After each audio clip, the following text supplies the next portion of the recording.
भाइरो भेनरो जीअ सिंधु देश।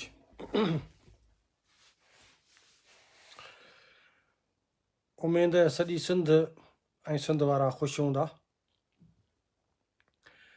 सिंध जा नौजवान, हारी, पोरियत, ॻोठाणा, सियासी कारकुन, समाजी वर्कर, सोशल मीडिया एक्टिविस्ट सभई भरपूर ख़ुशि हूंदो। असांजे ॻाल्हि ॿोल जो सिलसिलो कुझु ॾींहंनि जे फ़र्क़ खां तव्हां सां मुसलसल थींदो रहे थो ऐं असीं कोशिशि था कयूं त क़ौमी तहरीक जो जेको मौक़ुफ़ आहे ऐं सिंध जे तारीख़ी ज़रूरतुनि ऐं तारीख़ जे तक़ाज़ाउनि जी जेका घुर आहे उनखे क़ौम जे अॻियां ऐं सिंध जे अॻियां आणींदा रहूं। मुसलसल असां हिकिड़ी कोशिश में मसरूफ़ आहियूं, छाकाणि त ॿिए पासे रियासत, उन जा दानिश्वर, उन जी मीडिया, रियासती मशीनरी, उन्हनि जा वसीला, उन्हनि जूं एजेंसियूं, उन्हनि जे प्रोपेगेंडा जा ज़रिया, इहे बि साॻे वक़्तु पंहिंजो कमु कनि था पिया। हाणे मज़लूम क़ौमुनि जो हिकिड़ो नैरेटिव आहे ऐं हिकिड़ो रियासत जो नैरेटिव आहे। हिकिड़ो मौक़ुफ़, हिकिड़ी हक़ीक़त, हिकिड़ो सच उहो आहे जेको तारीख़ी क़ौमूं पंहिंजे वजूद जे बका जे लाइ पेश कनि थियूं। ॿियो मौक़ुफ़ या ॿी गुमराही, जालसाज़ी, ठगी, धोखो, फ़रेब जेको रियासत जे मीडिया ते, टीवी चैनलनि ते, अख़बारुनि खे तव्हां पढ़ंदो, दानिश्वरनि जा बहस मुबाहिसा ॾिसंदो ऐं हाणे ट्विटर ते हिकिड़ो स्पेस ॾिनो अथनि कुझु आईडीज़ खे, जेके ट्विटर आईडीज़ आहिनि,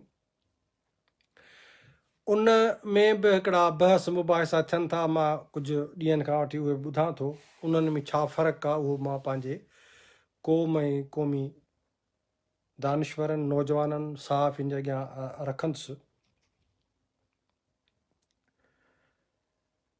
बुनियादी तौर ते सिंध जो जेको सियासी वर्कर आहे या क़ौमी तहरीक, उहा रियासत जे जबर ऐं रियासत जे पाबंदियुनि, रियासत तरफ़ां फाशिज़म जो शिकार आहे, छाकाणि त मज़लूम क़ौमूं सिंधी ऐं बलोच ख़ासि करे, मां ॿ क़ौमुनि जो ज़िक्र कंदुसि, मज़लूम क़ौमूं हिन रियासती क़ैद ऐं जबर में, पंजाब जे हिन बदतरीन ग़ुलामीअ में या ग़ुलामीअ जो शिकार आहिनि। इन करे सिंध ऐं बलोचिस्तान जी क़ौमी तहरीक, उते जा दानिश्वर, बाज़मीर जेके सहाफ़ी, सियासी कैडर जेको आहे, सोशल मीडिया ते जेके एक्टिविस्ट आहिनि, उहे बि साॻी तरह रियासती जबर जो शिकार आहिनि। हाणे ट्विटर ते मूं ॾिठो त यानी स्पेस जेको आहे हिकिड़ो नओं हुननि मुतारफ़ करायो आहे, उन में जेके बि पंजाब जा माण्हू आहिनि, दानिश्वर आहिनि, सहाफ़ी आहिनि, उहे पंजाबी दानिश्वर, पंजाबी सहाफ़ी, पंजाबी जेके सोशल मीडिया एक्टिविस्ट आहिनि, उन्हनि जे गुफ़्तगू जो, उन्हनि जे ॻाल्हाइण जो जेको तरीक़ेकार आहे या उन्हनि जी जेका एजेंडा आहे, उन एजेंडा जो यानी इन सां को बि यानी उन्हनि जे बहस मुबाहिसे में को बि कंहिं बि तरह जो ज़िक्र न आहे त पाकिस्तानी रियासत जे अंदरि मज़लूम क़ौमूं ग़ुलाम आहिनि, उन्हनि क़ौमुनि जो इस्तेहसाल थिए थो, उन्हनि क़ौमुनि जे मथां सियासी जबर लागू आहे पंजाब जो, मुआशी तौर ते इस्तेहसाल थिए थो। यानी पंजाबी जेके सोशल मीडिया ते बहस मुबाहिसा कनि था उहे ईअं ॼण हिकिड़े क़िस्म जी नॉर्मल जीअं ज़िंदगी हुजे, नॉर्मल रूटीन हुजे त बाबा पोइ 73 जो आइन आहे, पोइ हे जेको आहे सो फलाणी जेका हुकूमत आहे पीपीअ जी, पीपीअ जो किरदारु छा आहे, नून लीग जो छा आहे, फलाणनि जो छा आहे, टीरनि जो, या ॾाढो माना नॉर्मल करे ऐं उन में बहस में हिसो वठनि था ॼण त तारीख़ी क़ौमुनि जे मथां पंजाब जो जबर, कब्ज़ो, ज़ुल्म, इस्तेहसाल, फाशिज़म आहे ई कोन। ऐं ॿिए पासे मां ॾिसां थो त सिंध जा जेके चैनल आहिनि, सिंधी माण्हू जेके वेठा आहिनि, मिसाल ट्विटर ते जेकॾहिं मां सिंधी माण्हू खे ॾिसूं था उहे वरी मिसाल इन खिल भोग में मश्करी में पिया टाइम गुज़ारींदा। का संजीदा एजेंडा खणी, तारीख़ी मौक़ुफ़ खणी, तारीख़ी गुफ़्तगू कंदे पंहिंजे वतन ऐं क़ौम जो दिफ़ा करण खां ॼण हिकिड़े क़िस्म जा हिरास जा शिकार जीअं हुजनि न, हिरासमेंट हुजे, ख़ौफ़ हुजे, उन जो जेको आहे सो सिंध जी जेका तव्हां सोशल मीडिया ॾिसंदो, या त हिक ॿिए खे गाइरियूं पिया ॾींदासीं, मन नंढड़नि ॿारनि वारियूं हरकतूं, नंढड़ा ॿार जेके हूंदा आहिनि या बेपहुच माण्हू जेको आहे उहो हर सूरत में पंहिंजो पाण खे ॾोहारी सम्झंदो आहे। नतीजे में हीअ रियासत, उन रियासत सां रियासत जा हामी, दानिश्वर, सियासतदान, क़ौमी वर्कर उन्हनि जा, उन्हनि जी सोशल मीडिया, उहे समूरा हिन ग़ैर फितरी रियासत जो दिफ़ा था कनि, हिन जबरी इल्हाक़ रियासत पाकिस्तान जो दिफ़ा था कनि, ऐं बहस खे अहिड़े तरीक़े सां था पेश कनि जो ॼण माण्हू ॿुधंदड़ जेको आहे न, ॿुधंदड़ ॿुधे दिलचस्पी हुन में अची वेंदी त यार वाक़ई जेको आहे 73 जो आहिनि, पोइ भला पीपीअ भला हीअं पे कयो, पोइ नवाज़ लीग भला फलाणो कमु पे कयो, पोइ फलाणा हीअं था कनि टीरा।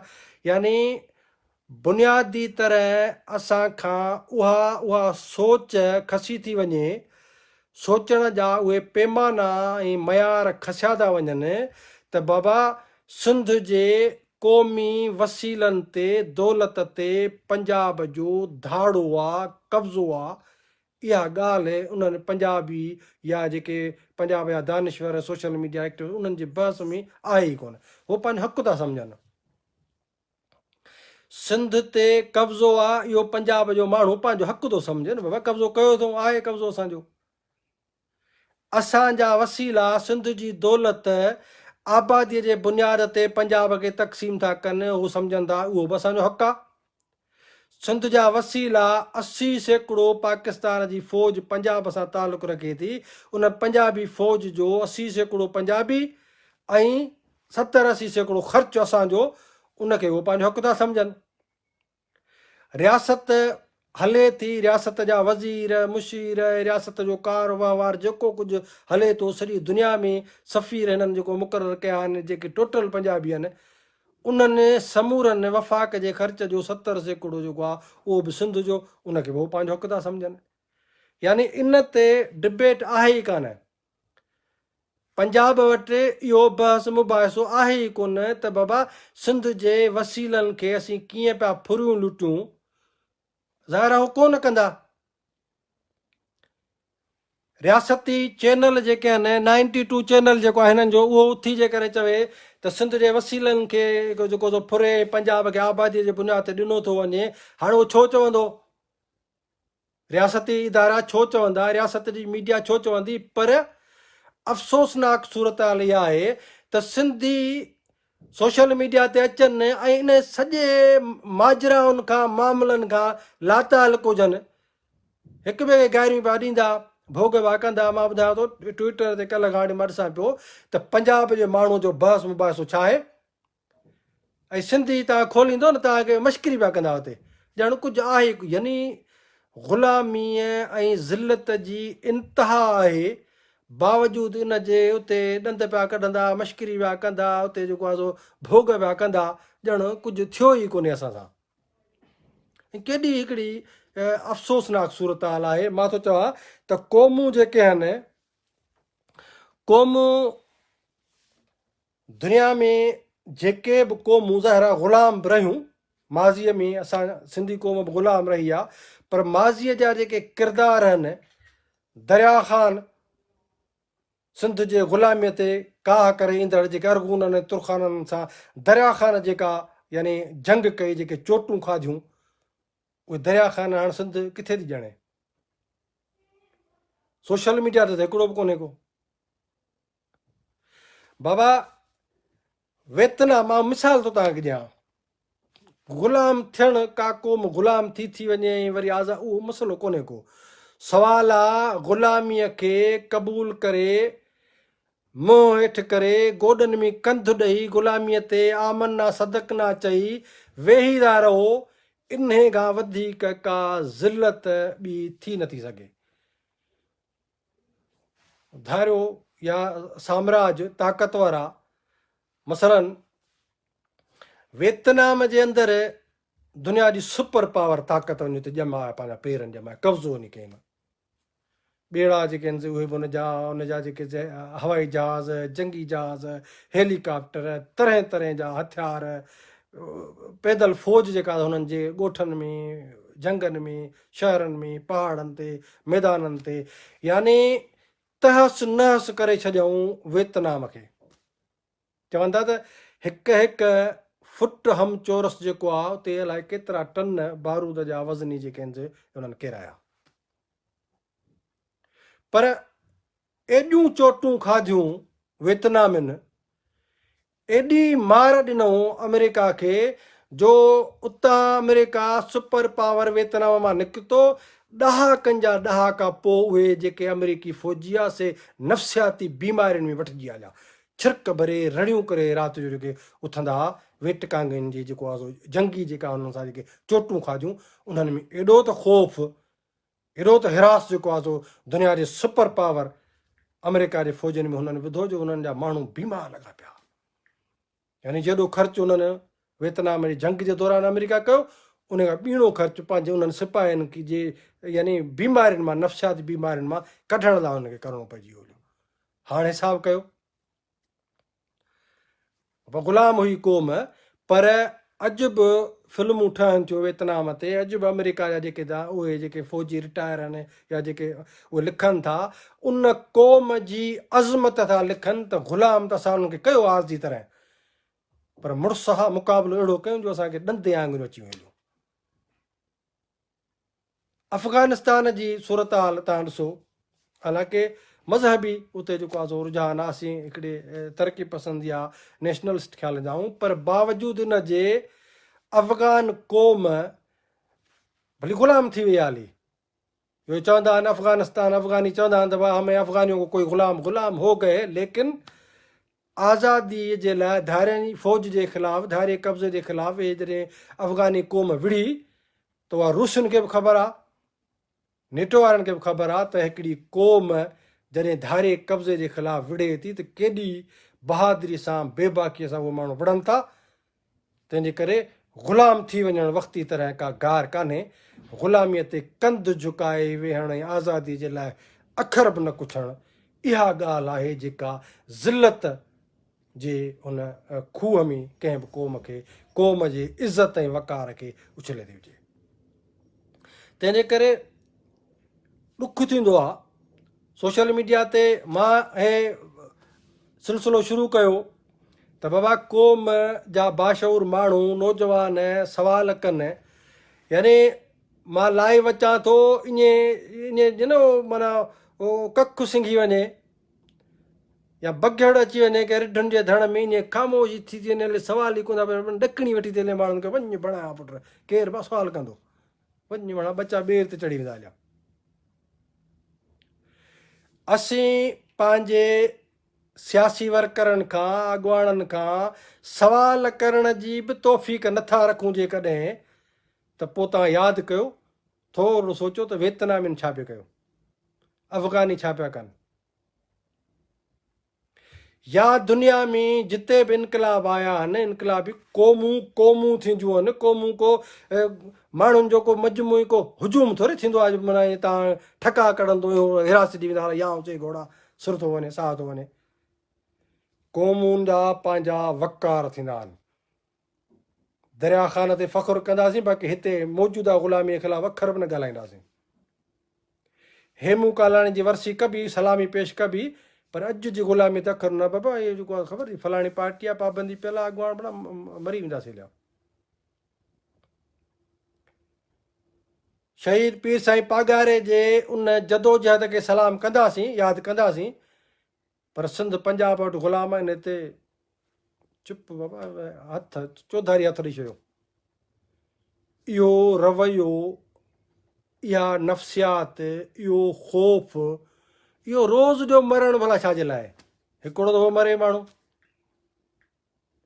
ऐं मां चवंदो आहियां त जेके क़ौमुनि जा फ़र्द, क़ौमुनि जा बाशऊर नौजवान ग़ुलामीअ जे ख़िलाफ़ आज़ादीअ जी जदोजहद जे दौरान मरण नथा सिखनि ऐं मरण जे लाइ राज़ी न आहिनि, उहा क़ौम इज्तमाही तरह मरी वेंदी हली।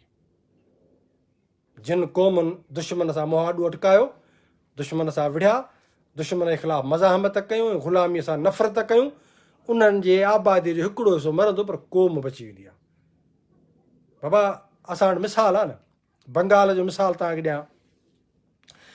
यानी उन्हनि ते बंगालियुनि ते ठठोलियूं कंदा हुआ, पंजाबी जेके आहिनि चवंदा असां त बाबा 6-6 फुट असांजो कद आहे, असीं त कणिक था खाऊं, उहो खाईंदा सारियूं जेके आहिनि से चांवर था खाइनि, 5 फुटनि खां नंढड़ो कदु अथनि, ये क्या करेंगे, बंगाली क्या करेंगे, हे ठठोलियूं कंदा हुआ।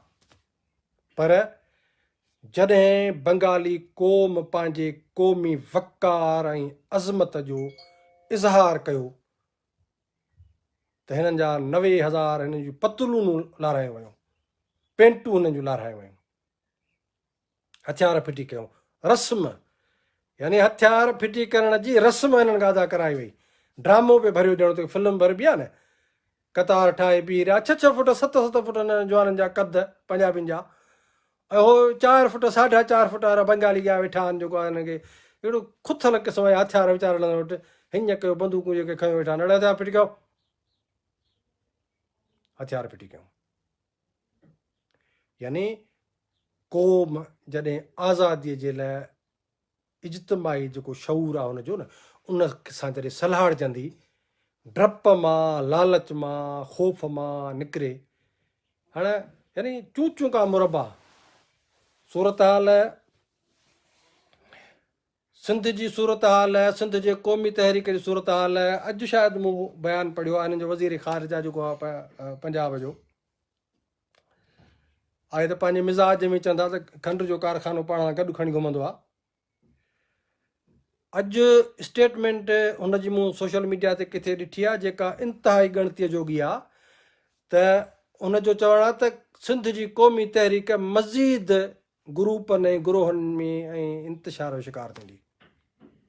माना हाणे ॾिसो, जेका मां ॻाल्हि कंदो रहंदो हुउसि, त मुख़्तलिफ़ 3 माण्हुनि ते मुश्तमिल ग्रुप, 2 माण्हुनि ते मुश्तमिल ग्रुप, नंढड़ा नंढड़ा गिरोह, मजमूई पार्टियूं, वॾियूं सॻियूं सियासी पार्टियूं जेके आहिनि, उन्हनि खे काउंटर करण जे लाइ माना हिकिड़ा गिरोहड़ा ठाहे, जंहिंजो ग्राउंड ते सियासी वर्क न हुजे, सियासी मञता न हुजे, सियासी कुर्बानी न हुजे, सियासी जदोजहद न हुजे, सियासी नैरेटिव न हुजे। सोशल मीडिया ते अॼुकल्ह हाणे असां इहा बि तादी थी आहे, सोशल मीडिया तव्हां खोलियो, 4-5 माण्हुनि जा जेको फेसबुक ते हुननि जा स्टेटस पढ़ो, माना 3 ॾींहंनि खां पोइ हू माण्हू सम्झंदो हाणे मां दानिश्वर बि आहियां, लीडर बि आहियां।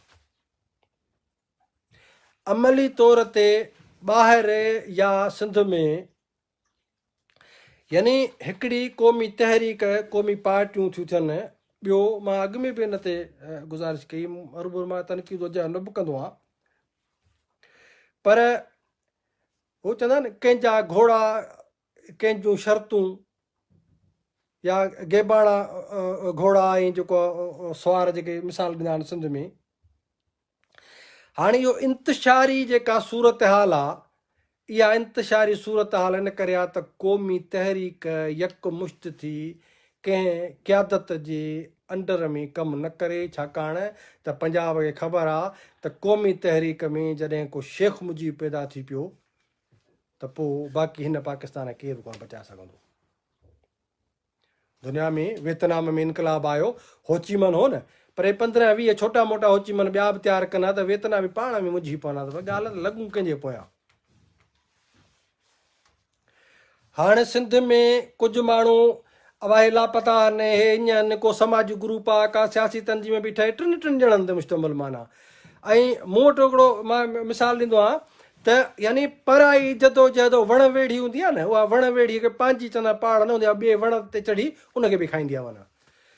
यानी समाज मां जदोजहद जे दौरान हेठां खां वठी तव्हां मथे महिनत करे ऐं जेको आहे सो हिकिड़ी पार्टी ठाहियो था, पोइ त ठीकु आहे। पर सोशल मीडिया ते टे बयान पढ़ी, स्टेटस कंहिंजा पढ़ी ऐं पाण खे पार्टी सम्झाए, पोइ इन्हनि जो मिसाल ईअं जीअं ॿ हिकिड़ियूं जेके मां ॻाल्हियूं कंदो आहियां। हिकिड़ो त रुदालियूं जेके हूंदियूं आहिनि न, हेॾे थर ऐं राजस्थान जे पासे चवनि था त वॾा माण्हू उन्हनि जो को कज़ियो थी पवंदो आहे, पोइ रुदालियूं को कबीलो आहे, उन्हनि जूं मायूं हूंदियूं आहिनि, पोइ उते अची वेहंदियूं, तॾहिं ते वेंदियूं पिटींदियूं, उन मरण वारे सां हुनजो तालुक ई कोन हूंदो आहे।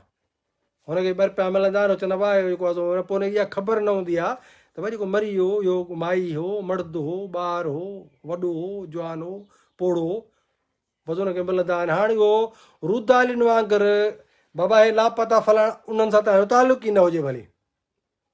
सियासी गुम थियल कारकुन, उनजे पार्टीअ सां, उनजे मक़सद सां, उन्हनि जे जदोजहद सां तव्हांजो तालुक न हुजे, पर लापता ते रुदालियुनि वांगुरु तॾो विछाए पिट पिटा पिट पिटा पिट पिटा सोशल मीडिया ते वाह मां लीडर थी सघे। या हो खदड़ा फ़क़ीर चवंदा न, कंहिंजो केरु भोग कराइनि त भाउ फलाणे घर पुट ॼावा चढ़ी ईंदा वीचारा दौलत, डिज़ डिज़ा डिज़ डिज़ अधु कलाकु कलाक, अड़े बाबा कोन ॼावा, भोग थो केरु करेव, चई ठीकु आहे, पोइ बि असांखे एतिरा पैसा ॾियो, न त इहो फलाणो ॿार खणी था वञूं। त न ख़ुशीअ में शामिलु, न तव्हां ग़म में शामिलु कंहिंजे। पोइ इहो जेको रवैयो सिंध में छोटा मोटा जेके ग्रोह ठही विया आहिनि, लिया सिंध ॿाहिरि पिटको पियो पए सभिनि जो, बाबा वॾनि वॾनि पार्टियुनि सां पंहिंजो जेको मुक़ाबिलो पिया करायो, इहा असांजी जेका रवश बिना इल्ज़ाम जे मां थो चवां त अॼु जेको मूं पढ़ियो आहे हिन जो शाह महमूद कुरैशीअ जो, त सिंध जी जेका क़ौमी तहरीक आहे उहा अञा मज़ीद इंतिशार ऐं ग्रोहनि में विरहाईंदासीं असीं, या विरहाइजंदी। हाणे अंदाज़ो कयो त रोज़ानो जे बुनियाद ते को ग्रोह थो ठहे, जंहिंजी न अमली सरगर्मी में जदोजहद में सो, न महिनत, न क़ुर्बानी, चंद माण्हू जेॾीमहिल बिगड़जनि, वरी उन सां ॿ इख़्तिलाफ़ कनि, वरी उन्हनि जी अलॻि पार्टी, वरी उन्हनि ॿिनि मां पाण में विड़ी पवनि त वरी हिकिड़े हिकिड़े जी अलॻि पार्टी। पार्टी किथे आहे? सोशल मीडिया ते आहे। नैरेटिव आहे ई कोन, नैरेटिव आहे कोन। उबतियूं सुबतियूं हुतां हुतां जो एजेंडाऊं खणी कंहिं ॻाल्हायो, हुनजो हुतां कुझु लफ़्ज़ खणूं था, कुझु हुतां था खणूं, कुझु हुतां था खणूं। सो चवण जो मतिलबु इहो आहे, मां वरी मोटी थो अचां, शायदि ॿिए पासे पियो वञा शायदि मां, त बुनियादी तौर ते बाबा सिंधी समाज, सिंधी क़ौम जेसीं ताईं पंहिंजे आज़ादीअ जे तारीख़ी नुक़्ते नज़र ते मौक़ुफ़ ते हिकिड़ो भेरो बाबा, हिकिड़ो भेरो कंधु त धूणियो। जी ॿाहिराड़ी में असांजूं कुंवारियूं हूंदियूं आहिनि न, कुंवार ॿाहिराड़ी जी कंधु, पोइ हुनजी नानी मासी त पोइ हथ रखी, पोइ हीअं न करे, रुगो एतिरो कंधु धूणियो त असांखे सिंधू देश खपे बाबा, तव्हांजे कंध मां वठी त हीअं न था कयूं, रुगो हीअं न त करे ॾेखारियो, पोइ ॾिसो त असीं पंजाबियुनि सां कहिड़ो असरु था कयूं। यानी आज़ादीअ जे नुक़्ते नज़र ते क़ौम जो क्लियर हुजणु, कंधु धोइण जी हद ताईं सही। ऐं नौजवान जेको आहे, ऐं वरी माना अपील थो कयां त बाबा हे जेको आहे चवंदा आहिनि त कुए हरीड़ लधी चई त मां जेको आहे पासारी आहियां, इहा जेका पासारी टाइप पार्टी सिस्टम ऐं तंज़ीमूं पियूं थो ठहनि डेली जे बुनियाद ते, इन्हनि मां महिरबानी करे निकिरो।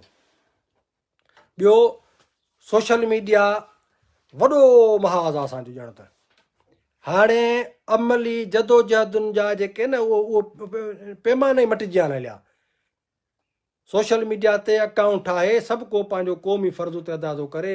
हिकिड़ी आई डी सही अथसि, टे आई डियूं हुन जूं ग़लति आहिनि, पोइ चवंदा जिन मुखालिफ़ आहे, टिनि आई डियुनि तां हुनखे 100 सवा 100 गारियुनि जो थो ॾिए, जेका वरी पंहिंजे असुलु नाले जी आहे उन तां वरी हिकिड़ी ॿ पोस्ट करे थो या शेयर थो करे, पोइ वरी सुम्ही थो पिए, सम्झे थो त माना अॼु सिंध जी आज़ादी जेको न अधु पंधु मां करे वियो आहियां।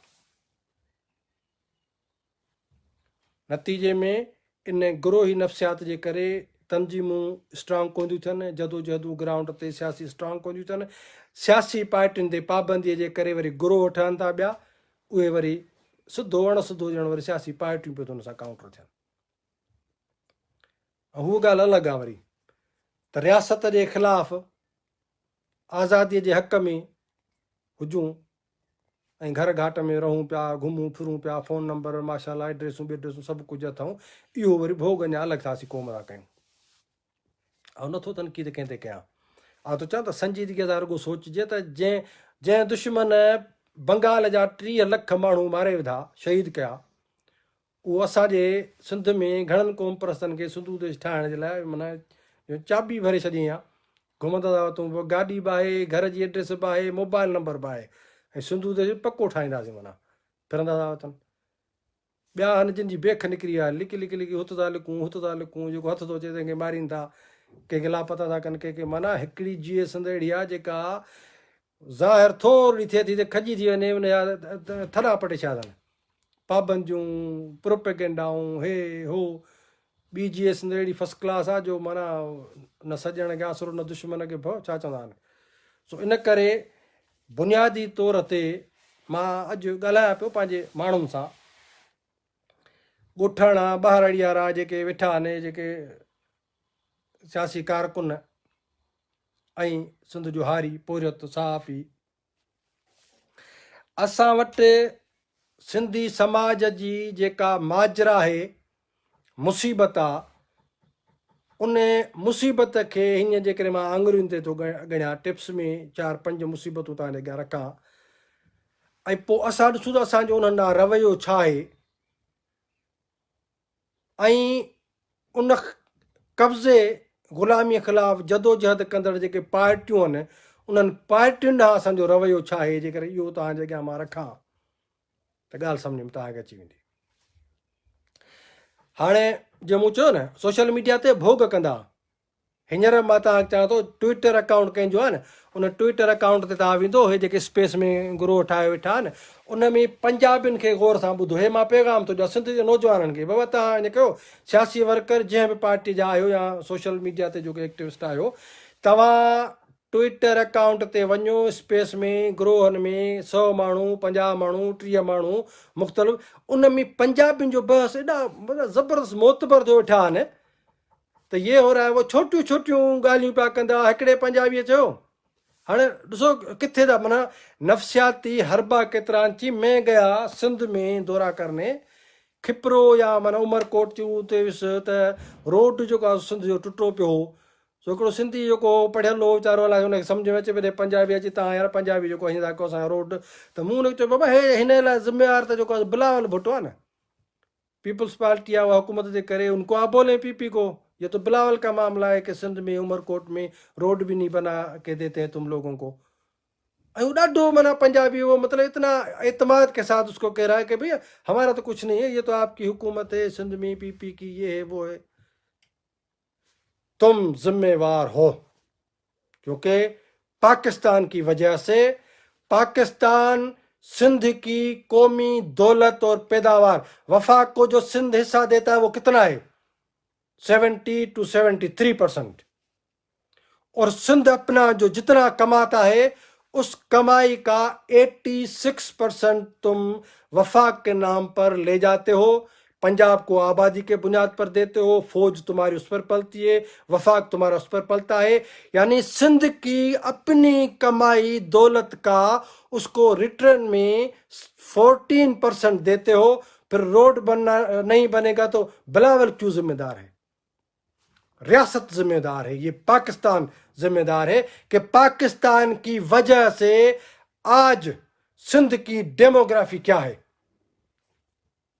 पाकिस्तान की वजह से हमारे दरिया पर तुम्हारा कब्जा है, पाकिस्तान की वजह से हमारे जंगलात को तुम्हारी पंजाबी फौज ने काट के फेंक दिया है, पाकिस्तान की वजह से हमारा समंदर हमारे यानी दस्तरस में नहीं है, पाकिस्तान की वजह से सिंध में लिसानी तफरकात को तुम लोगों ने, तुम्हारी एजेंसियों ने बढ़ाया हुआ है, पाकिस्तान की वजह से सिंध में तुम बुनियाद परस्ती को मदरसों के जाल बिछा रहे हो, पाकिस्तान की वजह से सिंध के कौमी कारकुनों को, सियासी एक्टिविस्ट को, सहाफ़ियों को तुम्हारे ये बदमाश गुंडे पंजाबी फौज और ISI वाले घरों से उठाकर लापता करते हैं। تو ہماری دولت، اور یہ پنجابی بھائیوں آپ سنو، یہ جو لبرل ٹائپ پنجابی ہو نا، سندھ کی دولت جو وفاق کی پول میں 70 سے 73% سندھ دیتا ہے، وہ اگر سندھ اپنے اوپر استعمال کرے تو ایک ہمارا بچہ بھی بھوک نہیں مرے گا۔ آج ہماری صورتحال یہ ہے کہ ہمارے بچے بھوک مر رہے ہیں، ہماری تعلیم نہیں ہے، ہمارے پاس صحت نہیں ہے، ہمارے پاس روزگار نہیں ہے، ہمارے پاس رہائش نہیں ہے، ہمارا دریا لوٹ چکے ہو تم لوگ۔ یہ سب کچھ ریاست اور پاکستان کی وجہ سے ہے۔ پھر آتا ہے نمبر کے پی پی تمہاری دلالی کرتی ہے، وہ ایک الگ بات ہے کہ سندھ کی پیداوار کا 86% تم لے جاؤ گے وفاق کے نام پر، 14% جو ہمیں دیتے ہو، ہڈی پھینک کے دیتے ہو، اس میں کہتے ہو کہ یہ تمہاری ترقی پی پی نہیں کروا رہی ہے۔ وہ بات کیوں نہیں کر رہے تھے تم پنجابی؟ اگر تم ایماندار تھے، تم پڑھے لکھے ایماندار ہوتے تو تم اس سندھی کو کہتے کہ ہاں، پاکستان کے نام پر، وفاق کے نام پر، پنجاب جو سندھ کی دولت کا 80% لے جاتا ہے، تمہاری سڑکیں اسی لیے مکمل نہیں ہے، تمہارے پاس بے روزگاری ہے، تمہارے لوگوں کے پاس کھانے کے لیے کچھ نہیں ہے۔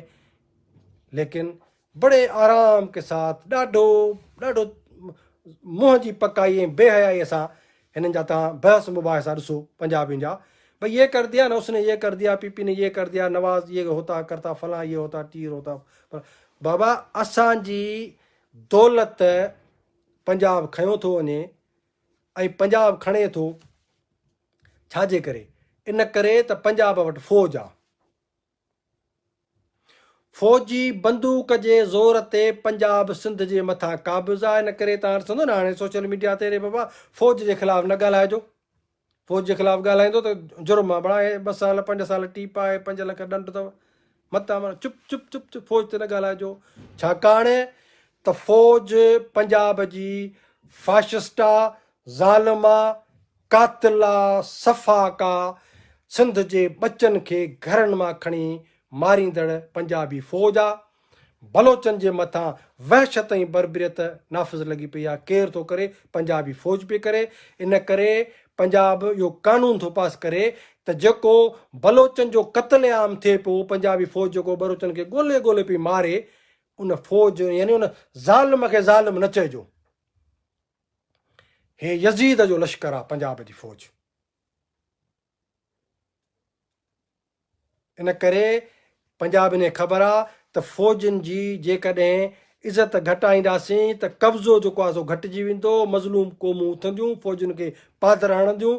जीअं तुर्कीअ में, मां इहो बार बार चवंदो रहियो आहियां, तुर्कीअ में हिकिड़ो भेरो उर्दगान खे लाहिण जी हिननि कोशिशि कई, सॼी तुर्कीअ जे रोडनि ते, रस्तनि ते, शहरनि में, ॻोठनि में अवाम निकिरी आयो। पंजाबी तुर्कीअ जे फ़ौजनि खे उन्हनि खे जूता हणी, उघाड़ो करे, गीरे गीरे रतो छाण करे उन्हनि जेको आहे सो रोडनि ते जेको आहे सो उछले छॾियो। ऐं पंजाबी चवंदा त इहे न न न न हे मुक़दस गाय माता आहे, फ़ौज जे ख़िलाफ़ु न ॻाल्हाइजो। इन करे इन जो मतिलबु आहे त पंजाबी फ़ौज जेको सिंध में ज़ुल्म, जबर ऐं कब्ज़ो कयो वेठी आहे, उनजे ख़िलाफ़ु केरु न ॻाल्हाए। जेको बलोचनि सां तव्हां वेल पिया वहायो, उन्हनि ते ॼण केरु न ॻाल्हाए। इन करे सिंध जे मां नौजवाननि खे, सिंधी माण्हुनि खे मां चवां थो त बाबा क़ौम ऐं वतन ॾांहुं रवैयो तव्हांजो हिकिड़ी क़ौम वारो हुजणु घुरिजे, ऐं सिंध वतन जे लाइ तव्हांजो जेको रवैयो हुजे त असीं हिन सिंध वतन जा मालिक आहियूं, हज़ारनि सालनि खां वठी मालिक आहियूं। मोहन जे दड़े खां बि अॻु सिंध असांजी हुई, मोहन जे दड़े जे भेरे सिंध असांजी हुई, ऐं अॼु बि सिंध असांजी आहे, असांजो वतन आहे। इन करे मां सम्झां थो त जेके बि, ऐं असांजा हे वरी मज़हबी जेके माण्हू आहिनि, इन्हनि खे का ज़माने जी ख़बर कान्हे पई ग़रीबनि खे। मां बार बार थो चवां बाबा, असां कंहिं बि दुनिया जे मज़हब जे ख़िलाफ़ु न आहियूं, बल्कि समूरा मज़हब जेके आहिनि असां वटि क़ाबिल एतिराम आहिनि। असां बार बार इहो चयो आहे। हा, मज़हब छा आहिनि उन्हनि जी छंड छाण साइंस जी बुनियादनि ते कंदासीं, उहो हिकिड़ो अलॻि बहस आहे, उन में बि कंहिंजी को मुखालफ़त न आहे। मज़हब पंहिंजे दौर जा, उन दौर जो सच आहिनि, जेके दौर अॼु खां 1000 साल, 2000 साल, 3000 साल अॻु में गुज़री आहे। अॼु जे दौर में दुनिया जो कहिड़ो मुल्क आहे जेको पंहिंजे मुल्की आइन ऐं कानून मूजिबि नथो हले? को ईसाई मुल्क आहे जेको हज़रत ईसा जी शरीयत ते थो हले, उन में पंहिंजो आइन न आहे? जे ईअं हुजे त दुनिया जे समूरनि ईसाई मुल्कनि जी जेको आइन आहे उहा ईसा जी शरीयत वारो हिकिड़ी किताब अहिड़ी छपियल हुजे, भाउ ॾिसो, हे ईसा जी शरीयत वारो किताबु आहे, इन ते जर्मनी भले थी, फ्रांस भले थो, अमेरिका भले थो, कैनेडा भले थो, बर्तानिया भले थो, सभु हिन शरीयत ते हलनि था। तंहिंजे करे मुस्लमाननि खे वरी पंहिंजे मज़हब जी शरीयत ते हलाइणु घुरिजे। पोइ हुनखे 73 जो आइन छो था चओ तव्हां? क़ुर जी शरीयत छो था चओ? बाबा अफ़गान में इनकलाब थिया थो न, मुल्ले उमर बि अफ़गानिस्तान खे पंहिंजो आइन थिए ॾिनो न। ईरानी आइन ते था हलनि, सऊदी वारा पंहिंजे आइन ते था हलनि, तुर्की वारा पंहिंजे आइन ते था हलनि। अॼु जे दौर में जेके बि मुल्क आहिनि उहे पंहिंजे पंहिंजे समाजी हालतुनि तहत जेको कानून ऐं आइन ठाहिनि था उन ते हलनि था। मज़हबी शरीयत ते दुनिया जो को बि मुल्क हली बि कोन सघंदो, हली बि कोन सघंदो। मूं अॻु में बि हिकिड़ी गुज़ारिश कई, मां यूट्यूब ते या फेसबुक लाइव ते मां ॾिठो, जेकबाबाद खां असांजो हिकिड़ो मौलवी साहिबु हुजे, हिकिड़ो नौजवान पासे में वेठो आहे, पेजारो पियो हलाए, पेजारो पियो हलाए, वरी 2 महीने करे घड़ीअ सां टाइम बि ॾिसे, उहो छोकिरो मोबाइल झले वेठो आहे। बाबा मोबाइल जेका आहे तूं यूज़ पियो करे, शरीयत माना ज़िंदगी गुज़ारण जो तरीक़ो न। मोबाइल जेका यहूदीअ ठाही आहे उहा हिकिड़े जे हथ में आहे, ॿिए यहूदीअ ठाही आहे घड़ी सां तुंहिंजे बाह में आहे, 3 यहूदीअ ठाही आहे कार जेका तूं हलाई पियो। और सुवाल थो पुछे साईं भला को नौजवाननि जे लाइ पैगाम जी बाबा शरीयत ते अमल कयो। हाणे शरीयत ते जेका शरीयत आहे, हाणे मां ठठोली बि कोन थो कयां, मां थो चवां त असांखे ॿुधायो वियो आहे त हुज़ूर पाक सल्लल्लाहु अलैहि वसल्लम नबी जन अछी ॾाचीअ ते सफ़र कंदा हुआ। हाणे जे शरीयत ते था हलूं त मां मौलवी साहिब खे चवां थो त बाबा पेजारो मां पहिरीं लह, ॾाचीअ ते चढ़, मोबाइल यहूदी जी उछल, घड़ी जेका ॿधी थी सा बि उछल, पहिरें तूं त शरीयत खे वेझो थी न। यानी तव्हां अॼु जे मतिलबु त अॼु हलंदासीं असीं साइंस ते, साइंस खे कढंदासीं असां, माना तव्हां हली न सघंदो। लाउड स्पीकर खां सवाइ तव्हां हली कोन था सघो, एसीअ खां सवाइ, पखे खां सवाइ, घड़ीअ खां सवाइ, मोबाइल खां सवाइ, गाॾीअ खां सवाइ, स्कूटर खां सवाइ, जहाज़ खां सवाइ। तंहिंजे करे अॼु जे जदीद दौर जी जेका शरीयत आहे, ज़िंदगी गुज़ारण जो जेको तरीक़ो आहे सो डिफरेंट थी वियो आहे हलियो। तंहिंजे करे माण्हुनि खे जहालत ॾे न जेको आहे सो धिकियो। मूं चयो त हे मौलवी कहिड़ो आहे जेको मशहूरु मौलवी पाकिस्तान सॼे जो, यानी अचे ॾाढो थधो मिठो आयतूं अची फलाणी बीमारी, फलाणी जेका हुज़ूर पाक जन फलाणी खजूर खाईंदा, हीअ बीमारी ख़तमु थी, फलाणी शइ खाईंदा, फलाणी पाण बीमार थियनि त कैनेडा में डायरेक्ट कैनेडा में इलाजु कराइनि। अमेरिका वेठा आहिनि, कैनेडा वेठा आहिनि, बर्तानिया वेठा आहिनि। बाबा पोइ जेको माण्हुनि खे तव्हां खजूर था करायो, छो था करायो? यानी इन जो मतिलबु आहे त अवाम खे, माण्हुनि खे जहालत ॾे था वठी वञनि। मां तव्हांखे हिकिड़ो ॿियो मिसाल थो ॾियां, मां चवां थो असां मज़हब जे ख़िलाफ़ु न आहियूं। बाबा लकुम दीन कुम वली दीन, जंहिंजो जेको दीन आहे उन ते वञी अमल करे। यानी या असां जेको ॾिस न, मां जेको पंहिंजे लाइ भलो सम्झां उहो ई कंहिं ॿिए इंसान लाइ भलो सम्झां, इहा ई भलाई आहे, इहा ई भलाई आहे, इंसानियत इहा आहे न, इंसानियत इहा आहे। हाणे कुझु वक़्तु अॻु में हिंदुस्तान में बाबरी मस्जिद जो वाक़ियो थियो, मोदी हीअं करे छॾियो, मोदी हीअं करे छॾियो, मोदी हीअं करे छॾियो। हिकिड़ी इबादत गाह हुआ, मिसाल पुराणे दौर में मंदरु हुई न हुई, पर उनखे छो ठातो वियो, हलो तव्हां सां इतफ़ाक़ था कयूं।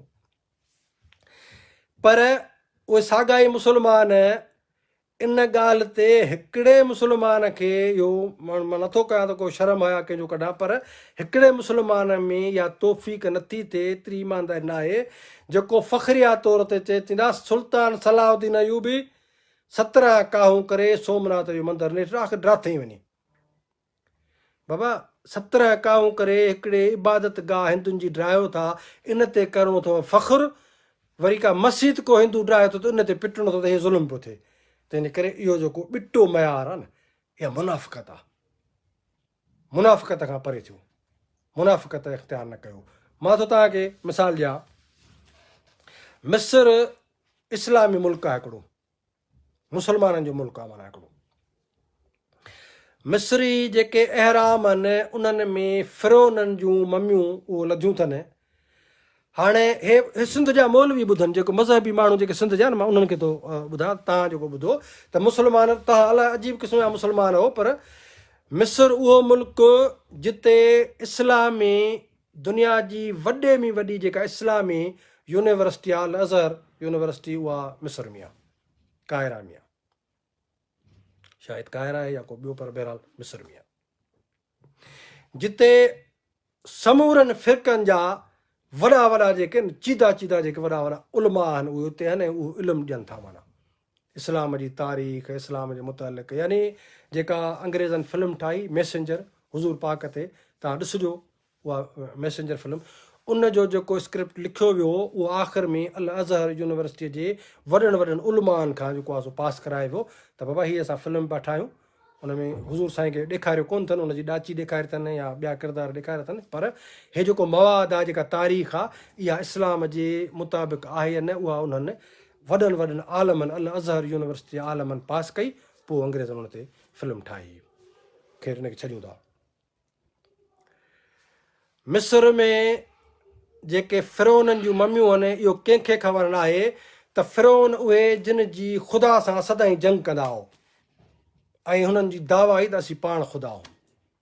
मिस्र जा फिरोन पाण खे ख़ुदा सम्झंदा हुआ ऐं ख़ुदा सां हुननि जा वरी मथे ख़ुदा सां जहिड़ा बि हुननि जा हूंदा हुआ।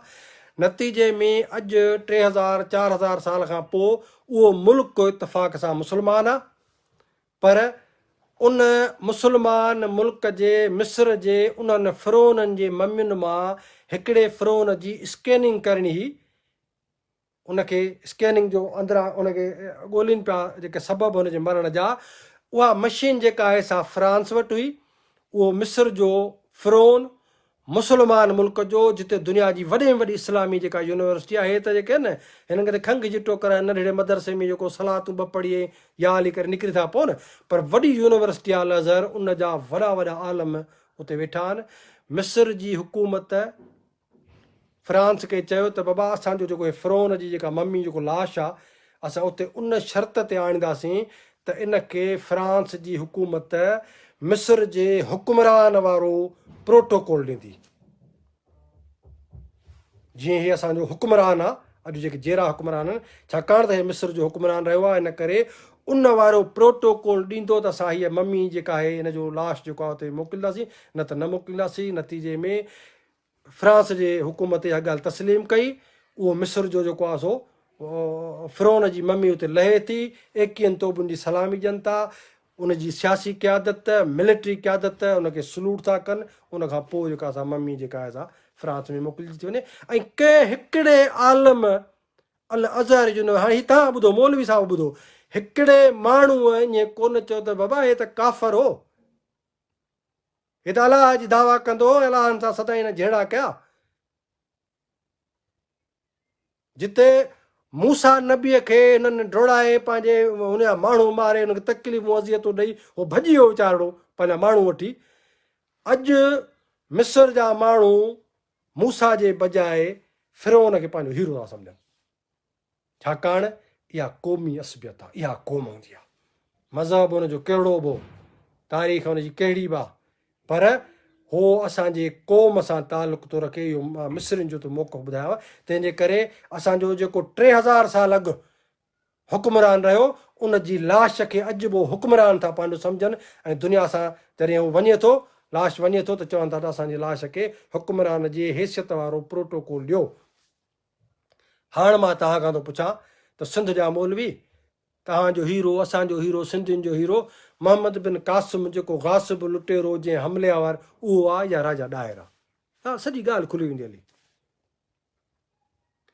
जेकॾहिं तव्हां राजा ॾाहिर खे पंहिंजो हीरो मञण खां इनकार था कयो, त पोइ अल अज़हर यूनिवर्सिटी जे उन्हनि हज़ारे आलमनि खे जेके मिस्र जे उन फिरोन खे पंहिंजो हीरो था सम्झनि, उन्हनि जे लाइ तव्हां छा राया? तंहिं करे निकिरो, कुंद ज़हन तव्हां निकिरो। असीं हिकिड़ी क़ौम आहियूं, सिंध वतन आहे, तारीख़ में हज़ारनि साल अॻु में असांजे लाइ मोहन जो दड़ो त मुक़दस आहे न असांजे लाइ। त असांजे सिंध जे हज़ारे साल अॻु में अबनि ॾाॾनि हिकिड़ो अहिड़ो शहरु ठाहियो जिते वेंचण जो हिकिड़ो गॾियल हिकिड़ो स्विमिंग पूल हो, उहो जेको अॼु बि दुनिया अहिड़ो नथी ठाहे सघे। इहा एॾी वॾी फ़ख्र जी ॻाल्हि आहे, इन ते फ़ख्रु कजे। या इन में जेको आहे गिगरनि ॿारनि वांगुरु वरी रू रू कजे त भाई हिननि जो मज़हब छा हो, भाई अलाह खे मञींदा या कोन मञींदा, या नबीअ ते कलमो, भाई नबीअ खां हिननि खां अॻु जी ॻाल्हि आहे न। तंहिंजे करे मोहन जे दड़े जे हिकिड़ी सिर जेका आहे न असांजे लाइ फ़ख्र जो बाहिस आहे, छाकाणि त इन्हनि सिरुनि खे असांजे उन्हनि सिंधियुनि पंहिंजे हथ सां ठाहियो आहे हज़ारे साल अॻु, जिन सॼी इंसान ज़ात खे तहज़ीब ॾिनी। सो मां अचां थो, वरी मोटी थो अचां त सिंध जा नौजवान सहाफ़ी वकील यार इन डप मां तव्हां कॾहिं निकिरंदो? त सुवाल पुछंदा बुरफ़त खां, माना बुरफ़त लाइव थिए, तव्हां इन सम्झो त ॼणो बघियड़ जेको आहे घेटनि हिननि रिढनि में पवंदो आहे। इहो जेकॾहिं रवैयो अथव त पोइ त माना आज़ादीअ तां दस्तबरदारी जो ऐलान था कयो तव्हां।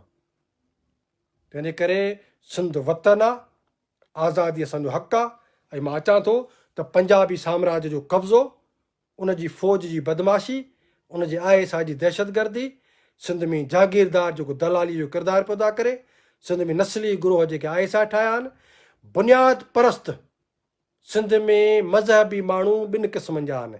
हिकिड़ा सिंधी मौलवी आहे जेके ॿेर वारो बि आहे, अज़ीज़ुल्लाह ॿोयो बि आहे, उबैदुल्लाह सिंधी बि आहे, उनखां वठी हिकिड़ी वॾी जेका असांजी आहे जेके लकुम दीनुकुम वली दीन में एतमाद ऐं यकीन रखंदड़ माण्हू आहिनि असांजा। ॿिया उहे पंजाबी जेके ISI जा पघारदार या पंजाबी मौलवी जेके अचे सिंधियुनि खे बुनियाद परस्ती मज़हबी तफ़रक़े ऐं जेको आहे ज़हर था जेको पोखीनि, असीं उनखे था चऊं, असीं उन्हनि जे ख़िलाफ़ु। तंहिंजे करे जेको पंजाबी फ़ौज जो कब्ज़ो आहे उनजे ख़िलाफ़ु असांखे उथिणो पवंदो। नस्ली गुरोहनि खे, बुनियाद परस्तीअ खे, जागीरदारीअ खे निंदणो पवंदो। पाण मां ख़ौफ़ असांखे कढणो पवंदो। सिंध वतन जी मालिकी ऐं वारसी करणी पवंदी। ऐं मां पढ़ियल लिखियल नौजवाननि खे चवां थो त बाबा महिरबानी कयो, ट्विटर ते अचो, ट्विटर स्पेस जेको नई हिकिड़ी उन्हनि ॾिनी आहे हिकिड़ी तव्हांखे सहूलियत, उन में जेके वेठा आहिनि से खिल भोग चर्चा, माना ॼण असां कुझु आहे ई कोन, कुझु थिए ई कोन सिंधी क़ौम सां। इनखे छॾियो, मुदलिल तौर ते ट्विटर ते जेके डिबेट्स थियनि थियूं, पंजाबी वेठा हुजनि उन में, ॿी पठाण वेठा हुजनि, केरु बि वेठो हुजे, उन में सिंध जा जेके नौजवान वेहो मुदलिल तरीक़े सां तव्हां दलील ॾेई सिंध खे दिफ़ा कयो ऐं सिंध जी वारसी कयो। त पंजाब सिंध जे वसीलनि ते क़ाबिज़ आहे। पाकिस्तान जे करे सिंध जी डेमोग्राफी ख़राबु थी आहे, पाकिस्तान जे करे सिंध ग़ुलामी ऐं ज़िलत जो शिकार आहे। इहे हिकिड़ियूं बुनियादी जेके दलील ऐं एजेंडाऊं आहिनि जिन खे असांखे ते क्लियर थी, पाण खे क्लियर करे ऐं इन में ॿियनि क़ौमुनि जा भली पंजाबियुनि सां बहस कयो, पर उहे जेके सादो बहस था कनि न, यानी वसीला जेको पंजाब खणी थो वञे उन ते हीअं करे पोइ चवनि था त जेको 14% असां तव्हांखे हॾी कुते वांगुरु उछले ॾिनी, उन में इहे रोड जेको न ठहियो आहे, इन जे लाइ ज़िम्मेवारु जेको आहे सो बिलावल आहे। जागीरदार दलाल तबिको आहे, इन ते का ॿी राह मुंहिंजी कान्हे का, पर पंजाब साम्राज्य आहे उहो सिंध खे ग़ुलाम करे सिंध जे मुआशी दौलत ते, पाणीअ ते, दरिया ते, समुंड ते, वसीलनि ते, ज़मीनुनि ते पंजाब जो कब्ज़ो आहे। असांखे इहा ग़ुलामी क़बूल कान्हे। असां ग़ुलामीअ जे ख़िलाफ़ु आज़ादीअ जे लाइ जदोजहद कंदासीं। पठाण सिंध जे मईशत ते बार आहे, बोझ आहे, उनखे सम्झायो त बाबा तूं असांजे मथां बोझ ई।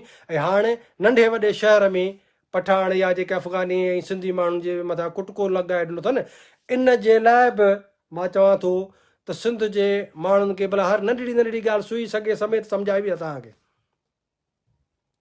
केरु ॿनीअ जी भेल थो करेव, हे हिकिड़ा अफ़सोसनाक वाक़िया मां तव्हांखे ॿुधायां थो त जतोई बिरादरी वारा पाण में नंढड़ी ॻाल्हि ते विढ़िया 5-7 खून करे छॾिया अथनि। वरी जलबाणी ऐं ॿियो कहिड़ो असांजो कबीलो आहे उहे विढ़िया आहिनि, उन्हनि बि 8-9 माण्हू पंहिंजा मारे छॾिया आहिनि। यानी नाहक पंहिंजा धरतीअ जा पुट कोधा, घोट कोधा, बाक़ी धारियो अचे थो तव्हांखे रत मां ॻाढ़ो थो करे त पुछो था भला ॾे हल साईं इन जे लाइ छा कयूं। सो थोरा ॾाहा थियो। वतन ऐं क़ौम जे मालिकीअ जो जेको जज़्बो आहे न, उहो जेको आहे पाण में पैदा कयो। तव्हां मां हर हिकु जेको आहे सो सिंध जो सिपाही बि हुजणु घुरिजे, वकील बि हुजणु घुरिजे। महिरबानी।